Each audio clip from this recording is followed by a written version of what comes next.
Hey flippers, welcome to Pinball Pursuit, one couple's journey into the world of pinball. I'm Mrs. J. And I'm Dr. C. Today we're taking you on a journey through the language of pinball. Maybe you've heard some of these pinball terms in arcades, but weren't exactly sure what they meant. From scoops to slingshots, we're going to decode it all. So whether you're new to the game, you're just curious about what all these pinballers are talking about, or you're a veteran that's having a bit of a brain fart, buckle up, it's time to define.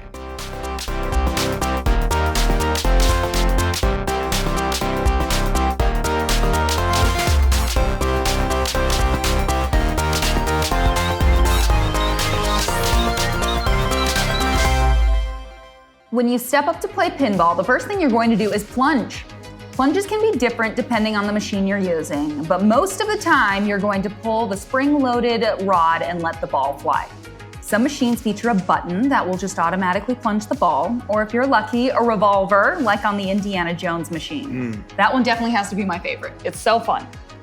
This leads to the first type of shot you can make in pinball, the skill shot. A skill shot happens right at the start of the ball. It's your first chance to earn major points by making a precise shot from the plunger. Whether you're aiming for a specific lane, a ramp, or a target, timing on these shots is everything. Now let's look at the heart of any pinball game, the flippers. These bad boys are your main tools for controlling the ball. Without them, you'll just watch the ball fall into the abyss. No, God! No, God, please, no! No! No! No! The flippers are, of course, what let you keep the ball in play and aim for ramps, orbits, or targets. Speaking of ramps, those are the raised angled paths that you shoot the ball up. Hitting a ramp shot feels amazing because it's smooth and the ball is usually fed directly to one of your flippers, setting you up for another shot. Hitting a ramp often leads to important parts of the game, like the T-Rex events in the Jurassic Park pinball game. Now, some machines will have multiple ramps, and hitting them in the right order can trigger a combo, which is the super fun way to rack up points. When somebody says the game has good flow, that means that they are able to hit multiple ramps and orbits flawlessly. Orbits are the circular shots that go all the way around the playfield. Think of it as the pinball equivalent of NASCAR. The ball takes a fast lap around and shoots out the other side. Orbits also usually feed the ball back to your flippers, setting you up for another shot. But unlike ramps, which deliver the ball in a controlled way, orbits come barreling at you at high speed, so mastering them is key to keeping the flow going.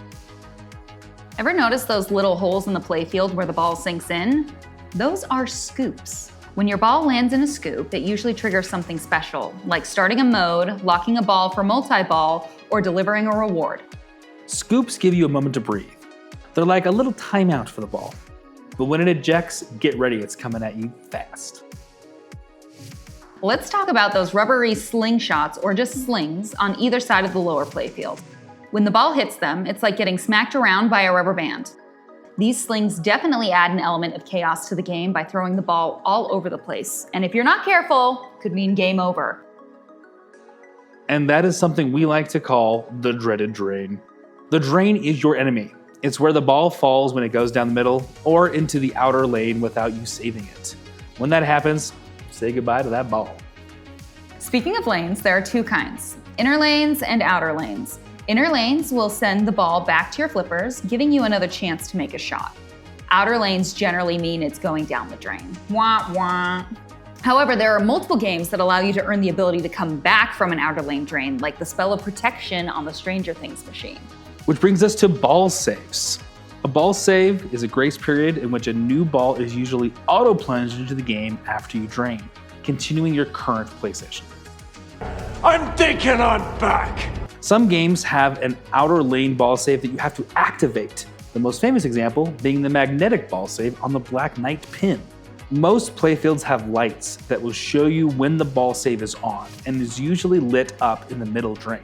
This is usually on during the first 30 seconds of you starting a ball, after you complete certain in-game objectives, or will be turned on at the beginning of a multiball. And that brings us to my favorite thing to do in pinball, the multiball. Multiball is a mode that you can unlock that triggers the machine to spit out multiple balls at once, and the result is simple. In a word, chaos. Most machines will have at least 3 balls available for play. But in games like the Addams Family or the Twilight Zone, you can get up to 6 balls going at one time. Keeping as many balls going as you can help you rack up some serious points during these modes. A lot of multi-ball modes are triggered after completing certain challenges or locking a certain amount of balls. Which takes us to ball locks. After you hit certain shots, a machine will lock a ball in place. Some machines let you physically see the balls you've locked. Others will hide them away. Then, once you lock enough balls, they get released and you get a multi-ball. Now let's get back to the playfield, shall we? Another element that adds some chaos to the game are pop bumpers or just pops. These are the round targets in the playfield that will launch the ball after being hit. Often multiple pop bumpers sit next to each other, so the ball goes into a frenzy, bouncing off one pop into another. It's a satisfying way to get lots of points. Next, we've got spinners. These are the flat metal targets that spin when the ball passes through. The faster the ball goes, the faster it spins, and usually the more points you'll rack up. Some machines will even have callouts or sound effects that get louder the faster the spinner goes. It seems like such a small detail, but believe me, it makes you want more. Then we have stand-up and drop targets. Stand-ups are those vertical targets all over the playfield that, well, just stand there and wait for you to hit them. There is no possible way that North Carolina can mess up this shot. No!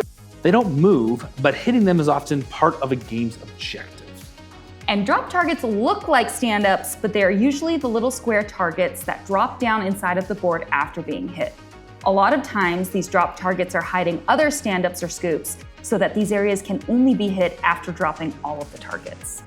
These might not look flashy, but are often key to unlocking bigger bonuses in the game.